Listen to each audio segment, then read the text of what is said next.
আজি আমি এটা খুব গুৰুত্বপূৰ্ণ টপিকৰ ওপৰত আলোচনা কৰিম হেয়া হৈছে যে সান্ডি ডেটৰ্স মানে কি দেখা যায় যে বহুত কমাৰ্চৰ ল'ৰা-ছোৱালী এই বিষয়টোৰ ওপৰত কনসেপ্টটো ক্লিয়াৰ নাথাকে সো আজি আমি তাত ইন ডেপথ এনালাইসিস কৰিম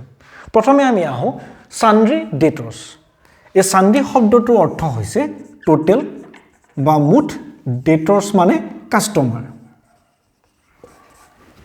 সো সান্ডি ডেটৰ্স বুলি ক'লে ব্যৱসায়ৰ সৰ্বমুঠ কাস্টমাৰক বুজায় এতিয়া আমি আহিম যে কোনবিলাক কাস্টমাৰক সান্ডি ডেটৰ্স বুলি কয় কাৰণ সকলো কাস্টমাৰক সকলো গ্ৰাহক মানে সান্ডি ডেটৰ্স নহয় এতিয়া ব্যৱসায়টোত বিক্ৰী হ'ব আমি জানো যে যে পাৰচেজ এণ্ড সেল ব্যৱসায়ৰ এটা গুৰুত্বপূৰ্ণ এক্টিভিটি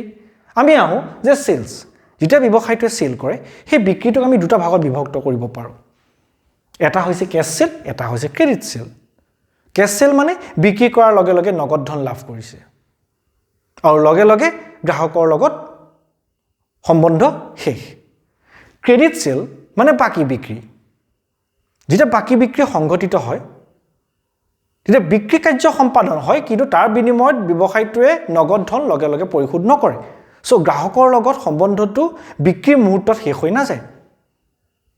সো ব্যৱসায়টোৱে সেই সকল গ্ৰাহকৰ পৰা ভৱিষ্যতে ধনটো পাব লগা থাকে সো এটা ব্যৱসায়ীয়ে যি সকল গ্ৰাহকক বাকিত বয় বস্তু বা সামগ্ৰী বিক্ৰী কৰে তেওঁলোকক আমি সান্ডি ডেটৰ্স বুলি কওঁ ই প্ৰকৃততে ব্যৱসায়টোৰ ক্ৰেডিট কাস্টমাৰ সকলক প্ৰতিনিধিত্ব কৰে উদাহৰণস্বৰূপে A B C D E এই পাঁচজন হল ব্যৱসায়ৰ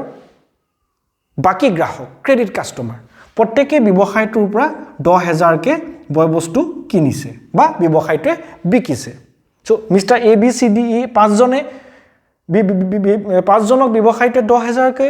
সামগ্ৰী বাকিত বিক্ৰী কৰিছে সো তেওঁলোকে টোটাল কিমান বাকিত বিক্ৰী কৰা হল 50000 সো মিস্টাৰ এ মিস্টাৰ বি মিস্টাৰ সি আটাই কেজনক আমি কম